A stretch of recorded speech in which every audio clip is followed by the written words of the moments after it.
ไม่ได้เป็นซาฟอนนี่แหละบ้านซาฟอนนะเรือซาฟอนแหละก็ได้ไปใช้คำหมักทามพาเป็นซาฟอน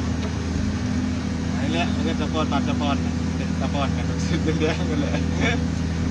ซาฟอนกระเป๋าแบงค์นะอย่างเย็นนี่แหละเกินกันมาจบน้องครับเอาตั้งไปเพื่อนลูกกระทำนำจบซาใบนำเพื่อน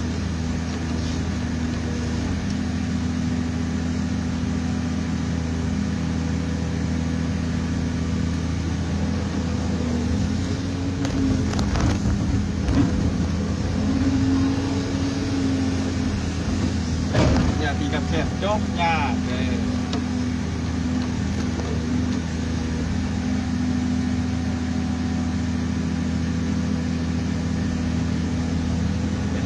เราพอสองแรงกันเล่นใกล้ๆแล้วไม่แจ้งหรอก